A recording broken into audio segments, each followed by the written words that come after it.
안녕하세요. 이혼에 성공하고 혼자 살고 있는 평범한 싱글맘이에요. 사람 욕심이라는 게 끝이 없다는 말 들어보셨나요? 어릴 때부터 할머니께 그런 말을 종종 듣고는 했어요. 할머니께서는 그런 인간들하고는 아예 상종을 하지 않아야 사는 게 편해진다고 하시더군요. 하지만 살면서 그처럼 욕심 많은 인간을 만나본 적이 없어서 그런지 그 말을 얼마 전까지는 실감하지 못했었죠. 그리고 이혼을 하면서 그런 인간의 바닥까지 본 것 같은 기분이 들었고 이렇게 사연글을 쓰게 됐네요. 저는 부동산을 가진 아버지의 외동딸로 태어났고 커서는 아버지의 부동산을 관리하는 일을 시작했어요.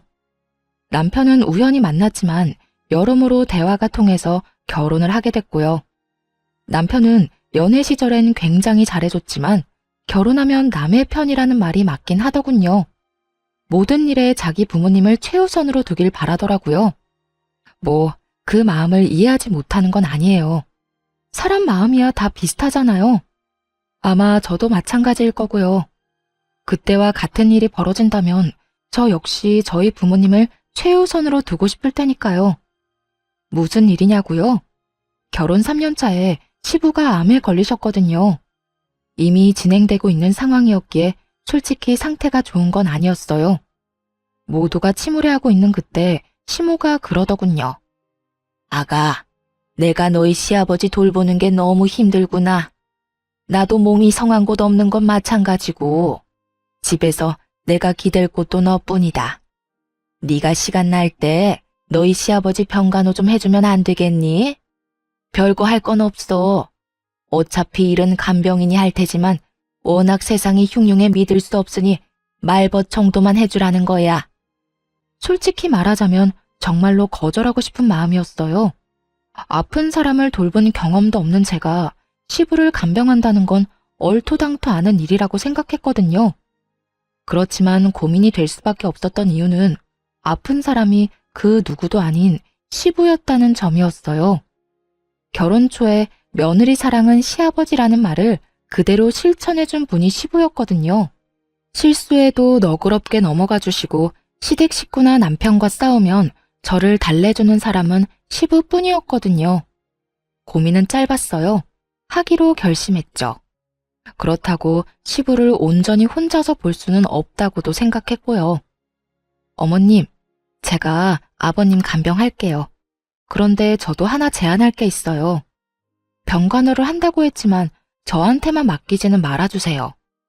아버님도 저만 보는 게 아니라 다른 가족들도 만나는 게 좋을 것이고 저도 일이 있을 때는 빠질 수 있어야 하는 일에도 지장이 없을 테니까요. 그 정도는 허락해 주실 거죠? 그렇구나. 일리 있는 말이야. 딸들이랑 아들도 돌아가며 아버지 병간호 하기로 하자. 다들 알아들었지?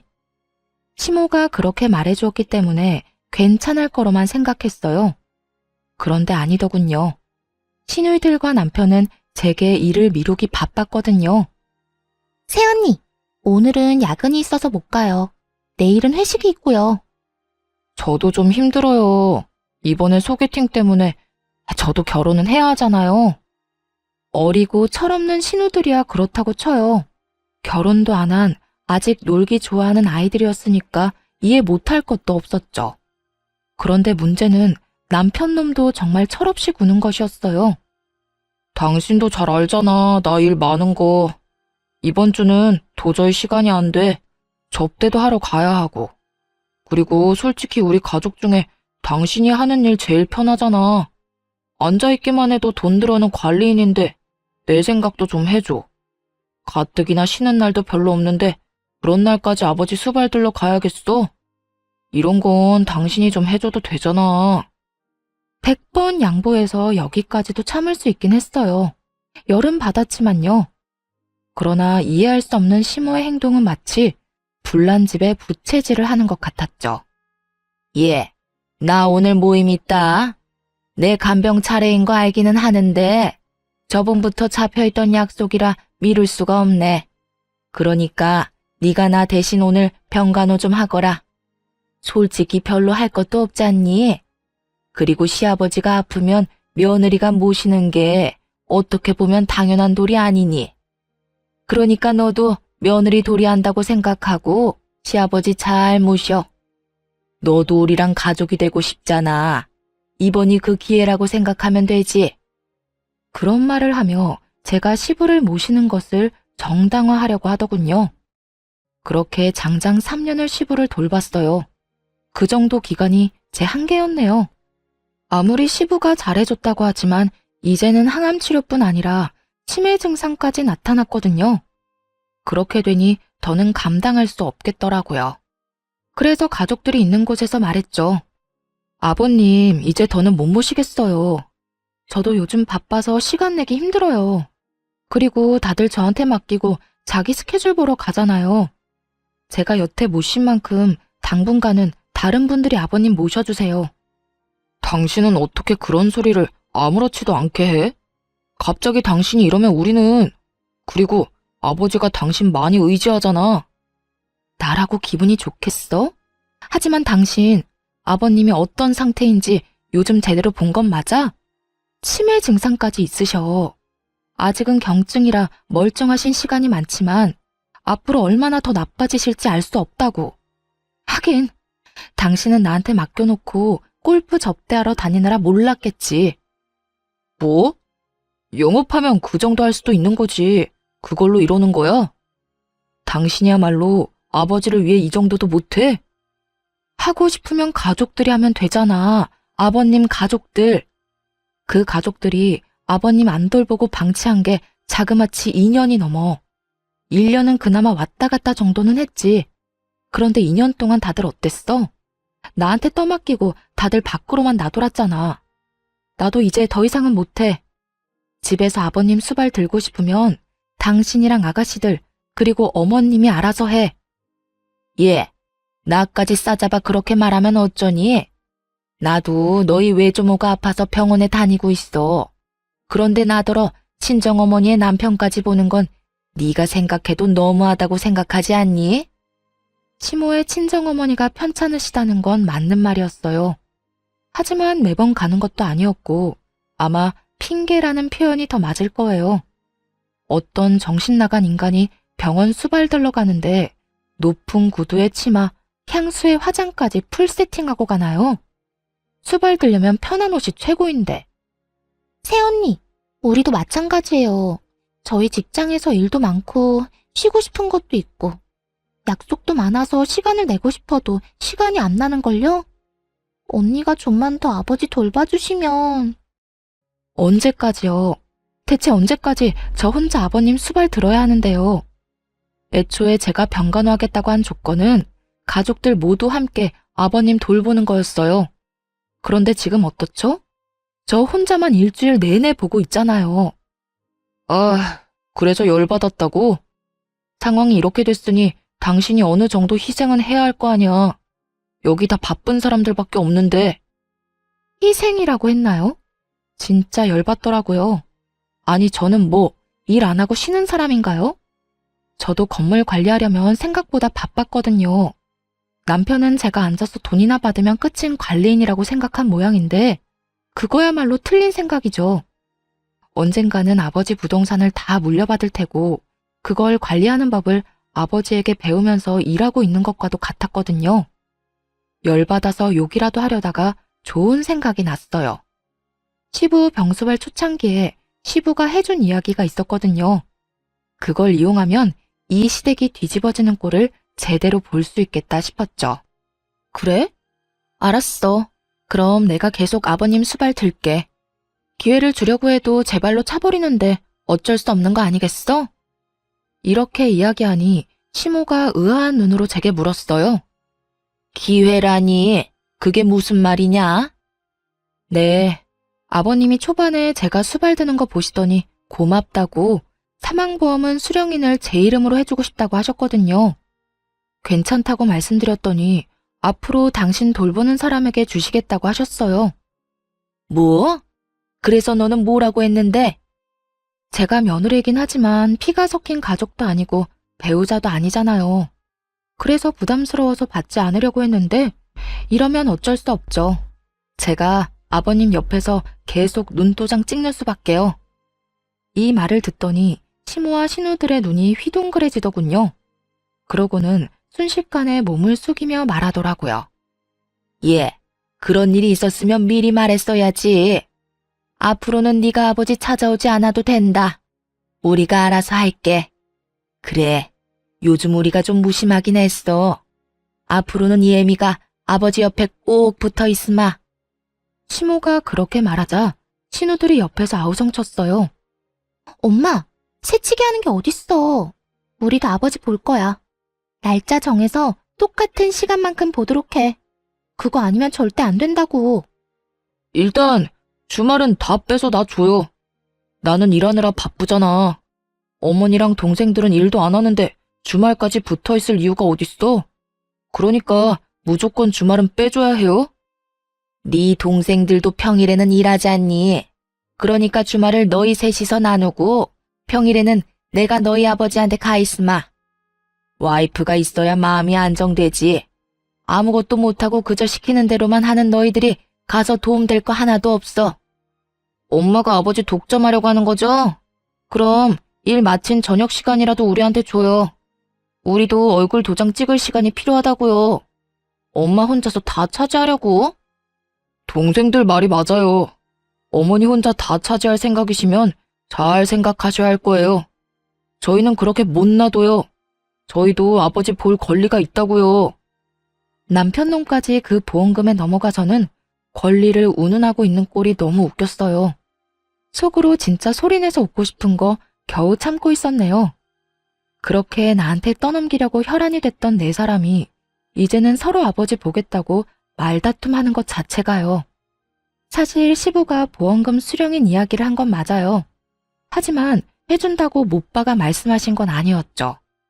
게다가 중요하게 한 이야기도 아니었고 정말 딱 한 번 초반에 스치듯이 말하고 지나갔을 뿐이었어요. 하지만 그런 대화가 있었다는 것만으로도 네 사람이서 박 터지게 머리 쓰며 싸우더라고요. 서로 시부를 돌보겠다고 하는데 아우, 속에 막힌 돌덩이가 쑥 내려가는 기분이랄까요? 그렇게 수발드는 모임에서 드디어 한 발 빠지게 됐죠. 돈 앞에 장사 없다는 걸 깨닫게 되었네요. 그리고 이 시댁 인간들이 얼마나 돈에 환장하는지도 이때 알았고요. 그 이후로는 시부를 보러 간 적이 없네요.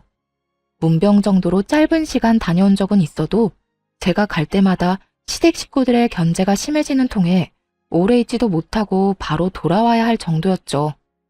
편했어요. 이제 별다른 문제 없을 거라 생각하며 평온한 하루를 보냈어요. 그런데 제가 애를 낳고 쉬는 동안에도 아버지가 월급을 대신해서 용돈을 꼬박꼬박 챙겨주셨거든요. 그 용돈이 남편 월급보다도 많다는 걸 시모와 신우들이 알게 된 것이 화근이 되었고요. 친정아버지가 저 고생하는 거 보기 싫다고 사위인 남편에게 액수를 오픈해버렸거든요. 이 정도까지는 도와줄 테니 내 딸한테 무리시키지 말라고 으름장을 놨던 거죠. 뭐 그런 말을 들었다고 사람이 금방 바뀌는 건 아니었지만요. 대신 시모와 신우들의 눈이 바뀌긴 했죠. 예, 너 혹시 돈 좀 있니? 네 시아버지도 저렇게 아프고 내가 돈 쓸 곳이 있는데 돈 나올 곳은 없으니까 힘들구나. 혹시 돈을 좀 빌려줄 수 있어? 한 300만 원이라도. 많이 급하신가 보네요. 용돈으로는 감당하기 어려운 금액이기도 하고, 그런데 제가 그냥 빌려드릴 수는 없고 차용증을 썼으면 좋겠어요. 제가 아버지에게 용돈을 받긴 하는데 그 돈이 다 아버지 명의 계좌에 들어가 있어서 그냥 드릴 수는 없거든요. 괜찮으시겠어요? 괜찮다마다. 차용증이야 얼마든지 써줄 수 있어. 그러니까 좀 부탁한다. 염치가 없다고는 생각한다만 그래도 이렇게 도와줄 사람이 옆에 있는데 대출이나 금융기관 돌아다니는 것도 웃기지 않니? 어차피 일을 안 해서 대출 금액도 안 나오겠고 말이지. 주절거리는 시모를 뒤로 하고 차용증을 써줬어요. 그런데 그 뒤로는 신우들도 와서 돈을 빌려가더군요. 웃긴 건 갚을 생각은 않고 계속 빌려만 가더라고요. 마치 ATM에서 돈 꺼내 가듯이 말이죠. 처음에는 별말 안 했어요. 차용증이라는 강력한 문서가 있었으니까요. 남편은 이걸 아는지 모르는지 별 생각이 없어 보였고요. 그렇게 시모와 신우 둘이 빌려간 금액이 2년 만에 1억 정도로 불어나더군요. 당시가 결혼한 지 6년쯤 됐을 때예요. 그 금액을 이 인간들이 어떻게 감당하려고 그러나 슬슬 걱정이 되기 시작할 무렵 친정엄마에게 안 좋은 소식이 들려왔어요. 뇌졸중으로 고생하며 재활에 전념하던 어머니에게 2차로 뇌경색이 발견된 거예요. 게다가 이번에는 반대쪽 뇌였기 때문에 결국 양쪽 다 제대로 못 쓰는 처지가 된 거죠. 재활 전문 병원에 입원하셔서 한참을 치료받았지만 상태가 그리 호전되진 않았어요. 외로움 많이 타는 어머니를 병원에 홀로 있게 두는 것도 좀 그랬고, 그렇다고 아버지에게 어머니 병간호를 부탁하는 것도 어려운 일이었죠. 아버지도 당뇨를 포함해 여러 지병에 시달리고 있었으니까요. 무리를 하거나 스트레스를 받을수록 몸 상태가 더 안 좋아지셨거든요. 결국 이번에는 친정어머니 병간호를 하기 시작했어요. 집에서 모시는 건 아니었고 병원에 가서 보는 거였으니 그나마 마음은 좀 편했죠. 그런데 남편놈이 어이없는 딴지를 걸더군요. 나 당분간 우리 친정엄마 병간호 때문에 병원으로 출퇴근할 예정이야. 집에 없으면 병원 가 있는 줄 알고 있으면 돼. 장모님 병원에 입원하셨잖아. 근데 너까지 꼭 병간호하러 가야 해? 간병인도 있다며. 간병인이랑 엄마 둘만 두는 거 내가 싫어. 우리 엄마 외로움을 얼마나 많이 타는데. 지금 엄청 심적으로 힘드실 거라 옆에서 위로해드리고 싶어서 그래. 그래서 지금 친정어머니 모시느라 애들이며 나며 다 내팽겨치겠다고? 당신 이렇게 이기적인 사람이었어? 나도 지금 바쁜 사람이야. 진급을 눈앞에 두고 얼마나 중요한 시점인데 네가 이러면 나는, 애들은. 여태 내가 다 케어했잖아. 그러면 당신도 좀 양보라는 걸 해. 언제까지 나한테 다 의존할 건데? 그렇게 싸웠음에도 결론은 나지 않았어요. 아니, 제게는 이미 친정엄마를 병간호해야 한다는 확고한 결론이 있었고 남편놈에게는 저를 절대 못 보내준다는 확고함이 있었으니 이야기는 평행선만 달리고 있었죠. 그리고 며칠 뒤 시모가 연락이 와서는 헛소리를 짓거리더군요. 아니 너는 어떻게 시집온 애가 친정에 목을 매니? 너 죽어도 이 집 귀신이야. 네가 여기 시집 왔다는 건 그런 뜻이라고. 그리고 나도 요즘에 네 시아버지 수발 드느라 얼마나 힘든 줄 아니? 어깨도 허리도 빠져나갈 만큼 아파 죽을 것 같아 얘. 아니, 수발 드느라 안 힘든 사람이 어디 있어요. 저도 다 해봐서 알고 있어요. 그걸로 생색내시면 안 되죠. 아니 얘, 너희 어머니는 중병이라며. 그러면 전문가한테 맡겨놓으면 될 일이지 왜 너까지 나서서 이래?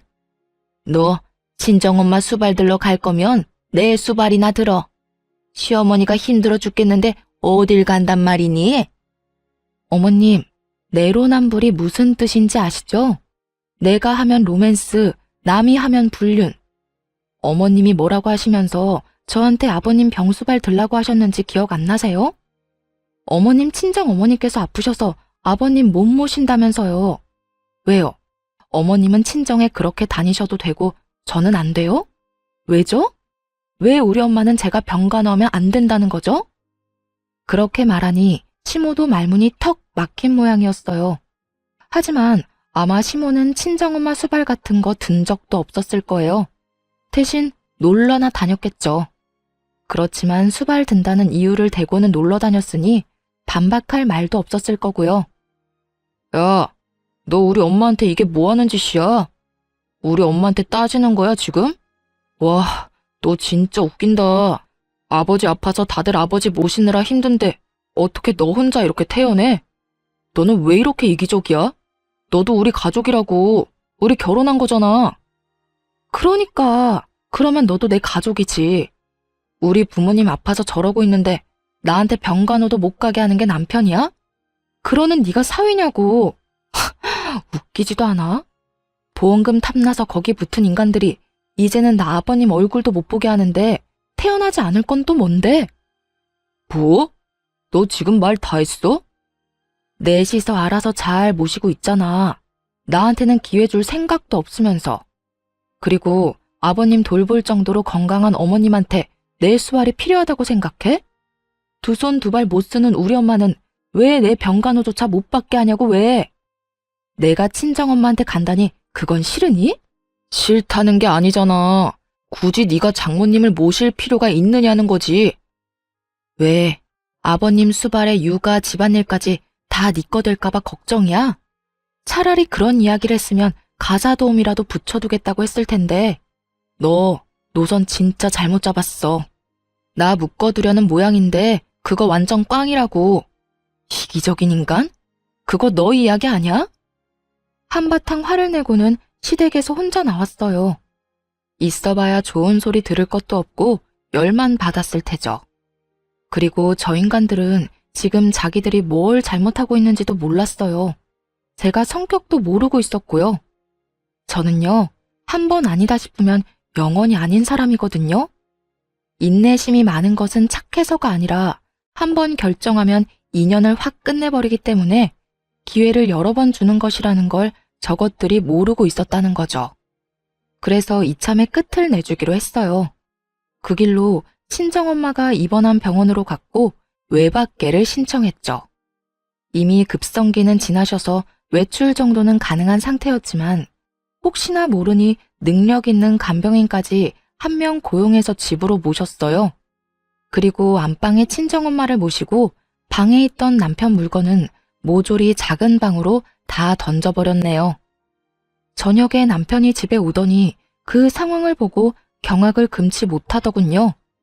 그러면서 저를 작은 방으로 끌고 오더니 문을 닫고 한바탕 소리를 질러댔어요. 당신 설마 장모님 여기까지 모셔온 거야?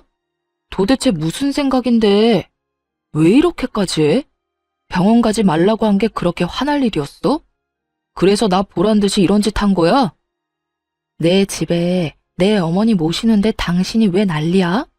그리고 우리 엄마면 네 엄마도 되는 거 아니야? 언제는 가족이 되는 게 그런 거라며.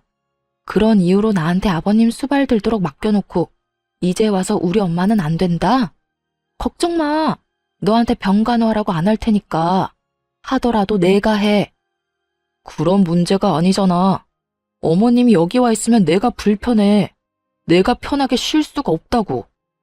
당신 진짜 나 화내는 거 보려고 이러는 거야? 내가 당신한테 화 좀 냈다고? 이거 보복성이지? 보기 싫으면 네가 나가면 되지. 나 안 나가. 당신이 나가서 살던 뭐라던. 그러니까 나는 내 할 일 하고 당신은 당신 할 일 하면 되는 간단한 상황이라는 거지. 와, 내가 이 집 주인인데 왜 내가 나가는 건데? 나는 못 나가. 만약 나 쫓아내면 우리 이혼하는 거야? 나 이런 식으로는 못 산다고. 당신 돈 많다고 눈에 뵈는 게 없나 본데 이건 분명히 당신한테 유책 사유가 있는 거거든? 유책 사유? 웃기고 있네. 야, 네가 한 짓을 생각해봐. 네가 한 짓이 내가 한 짓보다 더하면 더했지 덜하진 않을걸? 그래, 너 맘대로 해. 이혼을 하자면 하고. 근데 미리 말하는데 난 이혼함과 동시에 모든 걸 원상태로 돌릴 거야. 그거 잘 알고 하라고. 무슨 뜻인지 제대로 이해를 한 건지는 모르겠지만 그렇다고 더 자세히 가르쳐줄 생각도 없었어요. 자기가 알아서 하겠죠. 남편 놈은 진짜로 열이 받았는지 변호사를 통해 이혼 소송을 진행하겠다는 연락이 왔더라고요. 내심 재산 분할하면 이 집에 대한 권리며 여러 가지를 자기한테 유리하게 진행할 수 있을 거라 생각한 모양인데 어림없죠. 저도 그냥 당하고만 있을 사람은 아니었거든요. 소장을 받은 그날 변호사를 고용해 본격적인 이혼 소송을 진행하기로 했어요. 그리고 그날 저녁 집으로 들어온 남편에게 말했죠. 오늘 짐 싸서 나가. 미쳤어? 여기 내 집이야. 내가 이 집 살 때 5천만 원 낸 건 기억도 안 나나 봐. 집값에 비해 워낙 작은 금액이라 기억도 안 났지만 웃으며 말했죠. 그거? 그 5천만 원 가지고 지금 집에 대한 소유권을 주장하려는 거야? 근데 어쩌나? 내가 그렇게 인정해주고 싶어도 일단 계산이 끝나지 않으면 인정해줄 수가 없거든. 그 말과 동시에 시모와 신우가 빌려간 돈에 대한 차용증을 남편 앞에 뿌려줬어요. 바닥에 떨어지는 서류들을 보며 남편 놈은 처음에는 이게 뭔가 하고 쳐다보더군요. 그리고 이내 그것이 차용증이라는 걸 알아보더라고요. 그리고 그 돈을 빌린 사람이 자신의 어머니와 두 동생들이라는 것도 알게 됐죠. 그거 당신 어머님이랑 당신 동생들이 나한테 빌린 돈이야. 아니, 따지면 우리 아버지 통장에서 빌려간 돈이지. 금액 다 합쳐보면 1억 넘으니까 이 돈 지금 당장 상환할 거 아니면 지금 이 집에서 나가야 할 건 너야. 그게 무슨 말이야? 난 이 집에서 못 나가. 아니, 안 나가. 내가 이 집 살 때 5천만 원 분명히 해왔다고. 그만큼은 나도 이 집에 있을 권리가 있지. 네가 뭔데 나가라 말아야? 그리고 이건 내가 빌린 게 아니라 우리 가족들이 빌린 거잖아. 내가 그걸 갚아야 될 이유가 있어? 당연히 있지. 이거 받아갈 때 계좌가 네 명의 계좌였거든? 어머님이 쓰시는 계좌. 그리고 이거 기한이 언제까지인지는 알아? 우리가 혹시라도 갈라서거나 이혼하게 될 경우에는 즉시 상환이라고 적혀 있어. 너와 내 결혼이 이 차용증에선 가장 중요한 거라고. 뭐? 그게 지금 무슨... 너 그것까지 생각하고 빌려준 거야? 와, 너 진짜 무서운 애다. 어떻게 사람이 그렇게 계산적이니? 그건 너겠지. 지금 자기소개해? 하긴, 너야 너희 집이 망하든 말든 뭔 상관이겠어? 넌 너만 잘 살면 되지? 어머님이나 동생들이 1억 못 갚아서 집이라도 팔면 참 좋겠다. 그런데 그렇게 되면 너한테 같이 살자고 하지 않을까? 뭐? 너 진짜 그렇게까지 해야겠어? 그렇게까지 해서 돈 받아낼 생각인 거야? 당연한 거 아니야? 이혼하면 나 그 돈 다 회수할 건데. 만약 못 돌려줄 거면 이 집이라도 나한테 줘야 원금이라도 줄 거 아니야. 아니면 이 집에 대한 5천만 원 주장하고 1억을 다 갚으려고?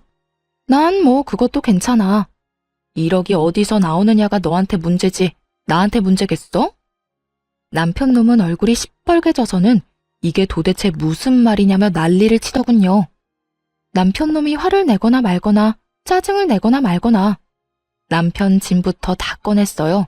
그리고 거실에 차곡차곡, 아니 내팽개쳤죠. 남편은 그런 건 관심도 없는지 차용증부터 확인하더군요. 그게 진짜인지 확인하고 싶었던 모양이에요. 아니 그런데 설마 가짜를 들이밀었겠어요? 물론 원본이 아니라 사본이긴 했죠. 원본을 보여줬다가 무슨 일이 일어날 줄 모르니까요. 남편 놈은 거기에 찍힌 시모와 신우의 도장, 그리고 사인까지 확인한 뒤에야 정말로 당황하기 시작하더군요. 그러더니 황급히 주머니를 뒤져 시모에게 전화를 걸더라고요. 엄마 왜 우리 와이프한테 돈을 빌렸어? 그것도 다 합쳐보니까 1억이나 되잖아. 1억? 무슨 소리니? 나는 그만큼 많이 안 빌렸어. 내가 빌린 건 한 3천만 원인가 4천만 원인가 그 정도밖에 안 되는데 무슨 1억이니? 엄마뿐만이 아니라 동생들도 와이프한테 돈을 빌렸던데 세 사람이 우리 와이프한테 빌린 돈이 자그마치 1억이야 1억. 이 돈 어떻게 할 거야? 어떻게 하긴 뭘 어떻게 해? 야, 며느리 돈이 네 돈이야. 그래서 빌린 거지. 너희가 이혼 안 하고 잘 살기만 하면 안 갚아도 되는 돈이잖아. 나 죽으면 내가 사는 집으로 대신해서 갚든지. 어차피 이거 다 너한테 유산으로 내려갈 거잖니. 엄마는 그렇게 어렵게 생각 안 해. 왜? 네 마누라가 그 돈 갚으래? 아 진짜 엄마는 내 인생에 도움이 하나도 안 돼. 그렇게 돈을 빌리면 어떡하냐고. 동생들도 마찬가지야. 엄마가 돈 빌리니까 동생들도 돈 빌렸겠지. 그럴 땐 엄마가 따끔하게 얘기해야 되는 거 아니야? 왜 남의 돈을 자기 돈처럼 빌렸어? 왜 나한테 화를 내고 난리니? 아니, 무슨 일인데? 무슨 일 때문에 지금 그거 가지고 전화해서 엄마한테 이러는 건데? 나 지금 집 뺏기게 생겼어. 나 이 집 5천만 원이나 주고 그나마 지분을 가지고 있었는데 그거 다 뺏기게 생겼다고. 지금 빈털터리로 쫓겨나게 생겼어. 아니, 빚만 5천만 원 생긴 거라고. 아니, 네가 왜 쫓겨나? 너 며느리랑 싸웠니? 그래서 그래? 그것 때문에 며느리가 너 보고 집 나가래? 내가 이혼하자고 했어.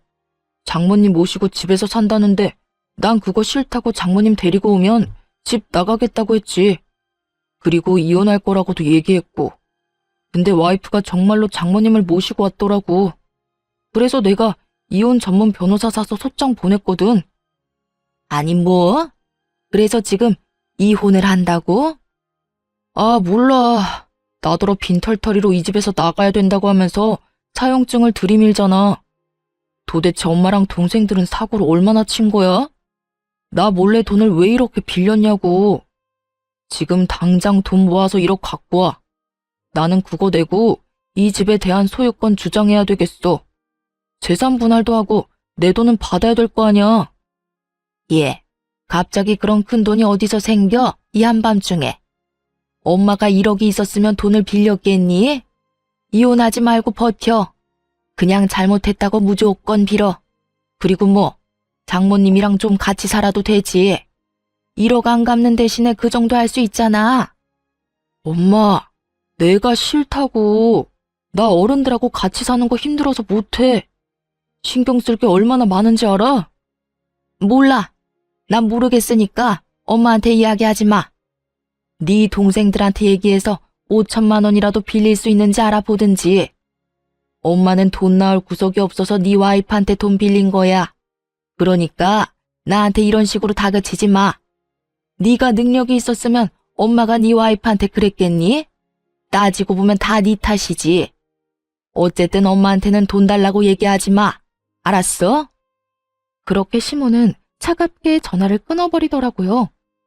남편이 두 여동생에게 전화를 했는데 그 전화들도 남편에겐 그리 좋은 소식이 아니었죠. 오빠는 도대체 무슨 일을 그런 식으로 해? 세연이한테 무조건 잘못했다고 빌어. 알았어? 나 그 돈 솔직히 말해서 갚을 생각 없이 빌린 거란 말이야. 세연이가 워낙 돈이 많잖아. 그래서 빌린 건데 오빠야말로 이렇게 사고를 치면 어떡해? 야, 넌 나한테 할 말이 그거밖에 없어? 넌 뭔데 내 와이프한테 돈을 왜 빌린 건데? 당장 돈 다 갖고 와. 너 가지고 있는 거 다 팔아서라도 가지고 오라고. 네가 가지고 있는 명품들. 미쳤어? 그건 내 목숨이나 똑같아. 무조건 새언니한테 빌기나 해. 빈털터리로 이혼당하지 말고. 그리고 오빠 이혼해도 나 그 돈 못 줘. 오빠가 다 갚아야 한다고. 너 미쳤구나. 네가 빌린 돈을 내가 왜 갚아? 네가 갚아야지. 거기에 다 적혀있어. 내가 못 갚으면 오빠가 갚아줄 거라고. 그건 무효야. 내가 차용증 쓰는 자리에도 없었는데 왜 내 이름을 팔아? 몰라. 법적인 건 모르겠고 그렇게 됐으니까 오빠가 알아서 하라고.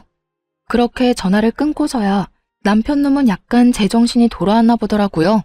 화가 나서 이혼 소장을 보낼 때랑은 딴판인 얼굴로 그러더군요. 여보, 미안해. 내가 말이 좀 심했던 것 같아. 사실 그렇지. 우리 아버지도 모시라고 했는데 당신 어머니 못 모시게 하는 것도 말 안 되는 일이긴 하지. 내가 요새 너무 스트레스 많이 받아서 잠깐 돌았었나 봐. 내가 왜 그런 짓을 했는지 모르겠네. 변호사한테 얘기해서 소송 진행하는 거 없던 일로 할 테니까 당신도 이 정도쯤에서 나 용서해주고. 나는 용서할 생각 없으니까 당장 짐 싸서 나가. 우리 엄마 모셔야 되니까 나가라고. 나랑 우리 엄마 정신 사납게 해놓고 그냥 넘어갈 생각은 아니지? 나는 한번 피를 보면 끝장을 보는 사람이야. 네가 먼저 시작한 거고 난 끝장을 봐야겠어. 걱정하지 말고 나가. 돈은 내가 어떻게든 다 받아낼 테니까. 여보, 제발 부탁이야. 나 이렇게 나가면 갈 곳도 없어. 그리고 갚을 돈도 없다고. 1억을 도대체 무슨 수로 갚아? 그건 나한테 할 말이 아니지. 당신 어머니랑 당신 동생하고 상의해야 되는 일 아니야? 아니면 내가 5천 떼줄까? 대신 이 집에 대한 건 미련 버리고 깔끔하게 1억 갚으면 되지. 의미가 없잖아. 그냥 용서해주면 안 돼? 내가 그냥 잠깐 정신 나갔다고 생각하고 앞으로 당신한테 바짝 엎드려서 살게. 이렇게 빌게, 제발. 빌 거 없고 그냥 나가기만 하면 돼. 이혼 서류 다시 보냈을 때 확인했고, 우리도 차용증 관련해서는 증거자료 소명할 테니까 그렇게 알아. 그리고 네가 왜 갈 데가 없어? 너 시댁 가면 되잖아. 어머님이랑 아버님이랑 두 동생들 있는 시댁 가서 잘 살면 되지. 아, 아니면 그 집 담보로 대출이라도 당기면 되겠네. 그걸로 1억 갚고 나면 너도 이 집 소유에 대해서 주장할 수 있지 않겠어? 그렇게 말은 했지만 솔직히 그대로 될 거라는 생각은 안 했어요. 시모가 돈이 없다고 절 찾아왔을 때 다른 곳에 연락을 안 해보고 왔을 리가 없잖아요. 분명히 은행이며 대출이며 다 알아보고 왔을 거예요. 시부가 지금 병상에 있으니 시가에 대한 권한을 가지고 있는 건 와이프인 시모였죠. 시부가 참 마음이 착한 사람이거든요. 말년에 그 집에 시모 이름을 넣어 공동 명의로 해줬다고 하더라고요. 그랬으니 분명 자기 지분에 대한 담보대출에 대해서 최소한 물어는 봤을 가능성이 컸죠. 여보, 진짜 이럴 거야? 우리 같이 산 세월이 있는데 한 번 실수한 거 가지고 이러는 건 아니잖아. 한 번 실수? 너 한 번만 실수한 거 아니거든? 나한테 여러 번 실수했어. 그간 내가 참아준 거고. 내가 왜 참아줬는 줄 알아? 난 한 번 아니라고 생각하는 건 끝장을 봐야 속이 시원한 사람이거든. 그래서 끝까지 참아준 거야. 아니 여보, 내가 정말 미안하다니까. 시끄럽고 너랑 나는 여기까지가 끝인 거야. 당장 시댁으로 돌아가. 짐은 내가 알아서 다 챙겨줄게. 그러니까 걱정 말고 나가. 결국 남편 놈은 어깨를 축 늘어뜨리고 시댁으로 돌아갔죠. 돌아가는 내내 아마 자기 머리 쥐어 뜯었을 거예요. 섣부르게 이혼소장 날린 거 후회하면서. 하지만 뭐가 달라지겠어요? 지가 이혼소장 안 날렸어도 제가 날렸을 건데요. 그리고 진짜 대환장 파티는 그 다음날 벌어졌죠. 시모와 신우 남편 놈이 모두 찾아와 이런 법이 어딨냐며 난리를 쳤거든요. 얘, 너 이렇게 사람한테 유예기간도 안 주고 이러는 거 아니다. 이런 일이 있으면 미리 얘기를 하고 우리가 대비를 할 수 있도록 했어야지. 어떻게 이렇게 이혼 통보를 하루아침에 할 수가 있어? 이혼은 남편이 먼저 하자고 한 거예요. 제가 먼저 하자고 한 적 없고 저는 남편이 이혼 변호사 사서 보냈길래 저도 오케이 하고 이혼하기로 결정한 거고요. 제가 통보를 안 한 게 아니라 남편이 어머님한테 얘기를 안 한 거겠죠. 시모는 좌불안석 내내 초조해하는 남편을 째려보더군요. 그러면서 제게 말했어요.